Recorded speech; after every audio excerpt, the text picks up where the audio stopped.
Good morning students. आज हम लोग क्लास 9 के फिजिक्स का नया चैप्टर लेके आ गए हैं। नए चैप्टर का नया टॉपिक लेके आ गए हैं, त्वरण। ठीक है, त्वरण होता क्या है, त्वरण की आज हम लोग बात कर लेते हैं।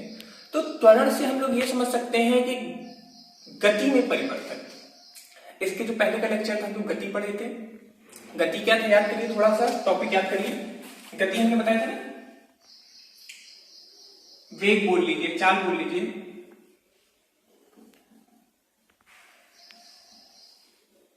विस्थापन बटे समय को हमने क्या कहा था, वेग कहा था। और वही वेग में जब परिवर्तन हो तो उसे हम क्या कहेंगे, त्वरण। सबसे पहले हम इसकी डेफिनेशन देख लेते हैं, फिर उसके बाद बात करेंगे हम और डीपली। ठीक है, तो गतिमान पिंड के वेग में परिवर्तन की दर को हम त्वरण कहते हैं। मतलब कोई भी चीज के अगर गति में परिवर्तन हो, एग्जाम्पल के तौर पे आप अपनी बाइक ले लीजिए, स्कूटी ले लीजिए, आप देखते हैं ना कि जैसे आप एक्सेलरेटर लेते हैं तो उसमें जो कांटा होता है, कांटा मतलब जिसमें स्पीड दिखता है, वो बढ़ने लगता है। तो वहां पे क्या हो रहा है, गति में हमारी परिवर्तन हो रहा है। गति में जब तक परिवर्तन होगा तब तक त्वरण होगा। गति में परिवर्तन बंद, त्वरण शून्य। गति अगर बढ़ रही है, ध्यान दीजिए, अगर गति बढ़ती रही तो जो त्वरण होगा वो धनात्मक त्वरण होगा। कौन सा त्वरण, धनात्मक त्वरण। और अगर गति कम होती रही तो उसे हम ऋणात्मक त्वरण कहेंगे। ठीक है, तो देखिए सबसे पहले हम यहाँ पे सूत्रों की बात कर लेते हैं। इसको भी अभी हम बात करेंगे, इसको न्यूमेरिकल के माध्यम से और बेटर वे में समझेंगे। अब हम बात कर लेते हैं इसके सूत्र की। तो त्वरण का जो सूत्र होता है वो हमारा एकदम नॉर्मल सा सूत्र है, देख लीजिए, वेग परिवर्तन बटे समय। अब वेग को हम किससे दिखाते थे, v से दिखाते थे। बट यहाँ पे हमको एक छोटी सी चीज और ध्यान देनी है, इसे थोड़ा नीचे कर लेते हैं।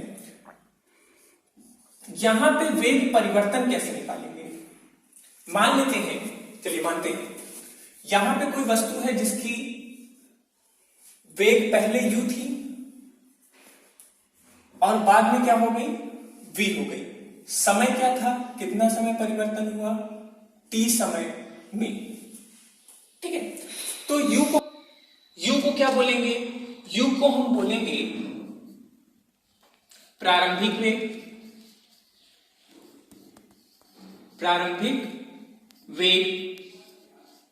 और v को क्या बोलेंगे, अंतिम वेग बटे समय। अब देखिए, अभी हमने बताया कि अंतिम वेग को हम किससे लिखेंगे, v से लिखेंगे। प्रारंभिक वेग को किससे लिखेंगे, u से लिखेंगे। समय को किससे लिखेंगे, t से लिखेंगे। और त्वरण को किससे लिखेंगे, अब देखिए इसको भी ध्यान रखिएगा, त्वरण को हम a से दिखाते हैं, तो हम त्वरण को किससे लिखेंगे, a से लिखेंगे। मतलब हमारे त्वरण का सूत्र क्या हो गया, a बराबर v minus u upon t। और v माइनस u को ही हम लोग बोल सकते हैं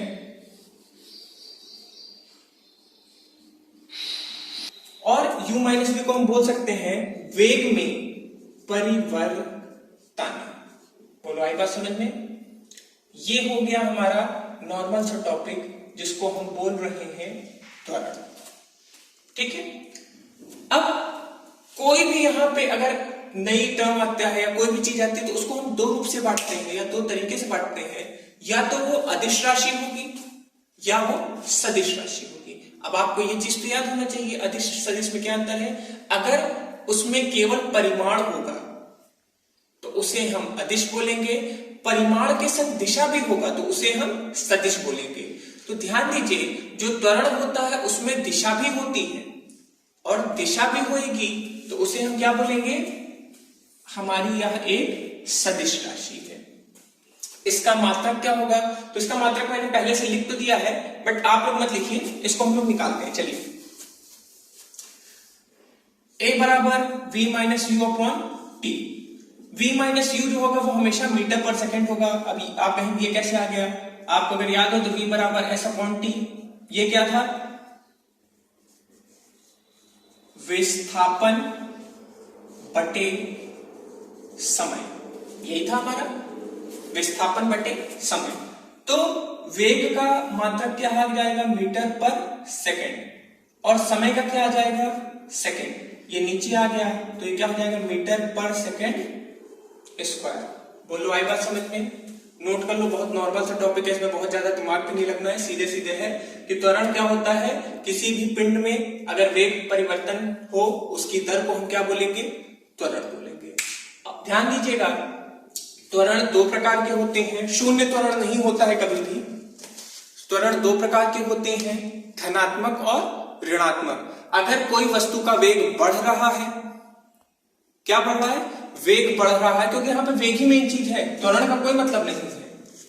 त्वरण तो बस एक टर्म है, लेकिन उसके ऊपर सबसे बड़ा प्रभाव किसका है, वेग का है। समय तो हर जगह रहता है, सबसे बड़ा प्रभाव है वेग का।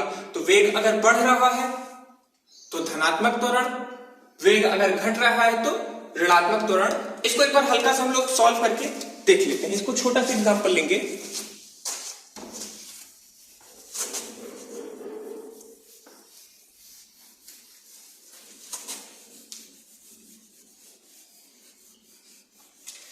चलिए हम मान लेते हैं सतीश अपने घर से निकले,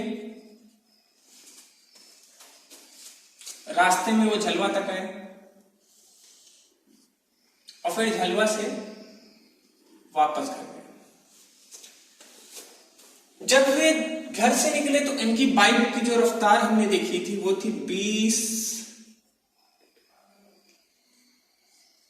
किलोमीटर पर घंटा।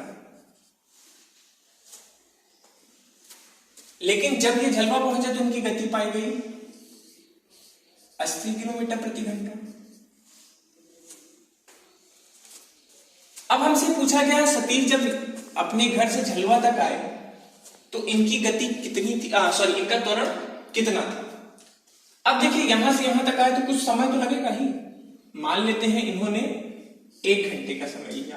अभी बस मानने के लिए बता रहे हैं क्योंकि अभी क्वेश्चन नॉर्मल सा है तो कॉम्प्लिकेट नहीं करेंगे, उसको एकदम नॉर्मल सा समझाएंगे। ठीक है, मान लेते हैं कि वहां से इनके घर से झलवा तक आने में जो समय लगा वो 1 घंटे का लगा।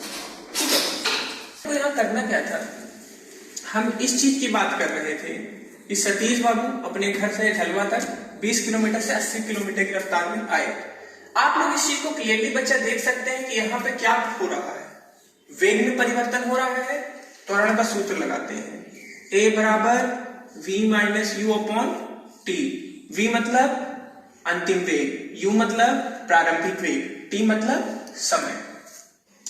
अब देखिए हम इसमें सीधे त्वरण निकालेंगे।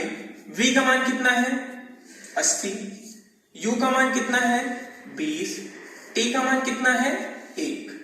यही होगा, बोलो इसमें कोई दिक्कत नहीं है। चलिए अब देखिए 80 में से 20 गया, कितना आया 60 किलोमीटर प्रति घंटा स्क्वायर। ये हमारा कितना आ गया, त्वरण आ गया। धनात्मक की ऋणात्मक, देखिए जब भी त्वरण, जब भी गति बढ़ेगी तो हमारा जो त्वरण आएगा वो हमेशा धनात्मक आएगा। तो ये कितना आ गया, धनात्मक त्वरण। इसको लिख सकते हैं पॉजिटिव त्वरण। बोलिए इतना बात क्लियर हो गया। अब हम यहां पे अब दूसरे केस की, हमारा पहला केस था, हम यहीं पे अब दूसरे केस की बात करेंगे। सतीश जी फिर से यहां से वापस गए घर, बट अब की बार हम लोग ने देख लिया तो घर जाएंगे। घर पे तो आप सभी लोग शरीफ होते हैं, बाहर तो शेर है, मारपीट सब करते रहते हैं, बट घर पे सभी अच्छे बच्चे होते हैं। मैं भी बहुत अच्छा बच्चा घर बन के रहता हूं। तो घर जाने लगे सतीश, तो फिर से अपनी पुरानी स्थिति पे आ गए। लेकिन अब कितना हो गया, सतीश और धीमे कर दिए। और यहां पे हम मान लेते हैं इन्होंने 2 घंटा लिया। क्यों, घर जा रहे हैं भैया, आराम से जाएंगे, हाथ टूट जाए पैर टूट जाए क्या मतलब है। ठीक है, तो फिर यहां से ये घर गए, अपनी गति और कम करके गए। तो अब त्वरण क्या होगा देखते हैं। A बराबर v minus you upon T. v का मान कितना है, v मतलब अंतिम वेग, अंतिम वेग यहाँ कितना है 10 किलोमीटर प्रति घंटा। प्रारंभिक वेग कितना है 80 किलोमीटर प्रति घंटा। समय कितना लगा 2। कितना आया 10 में से -80 करें -70 बटे 2 -35 ऐसी गति आप लोग करेंगे 35 किलोमीटर प्रति घंटा स्क्वायर। ये हमारा आ गया त्वरण। अब लेकिन इस त्वरण और इस त्वरण में आप अंतर देख सकते हैं कि यहाँ पे धनात्मक आया है और यहाँ पे ऋणात्मक आया है। तो ध्यान दीजिए जो त्वरण होता है वो हमारा 2 प्रकार का होता है, धनात्मक भी हो सकता है और ऋणात्मक भी हो सकता है। अब हम अपने अगले एक्सरसाइज में त्वरण से रिलेटेड कुछ क्वेश्चंस करेंगे और उसके बाद हम लोग इस चैप्टर के में कुछ ग्राफ्स वाली चीजें हैं उसको पढ़ेंगे। ठीक है, तो आज हम लोग अपना लेक्चर बच्चा यहीं खत्म करेंगे। प्रॉपरली नोट्स मेंटेन करिए, पढ़ते रहिए। Thank you.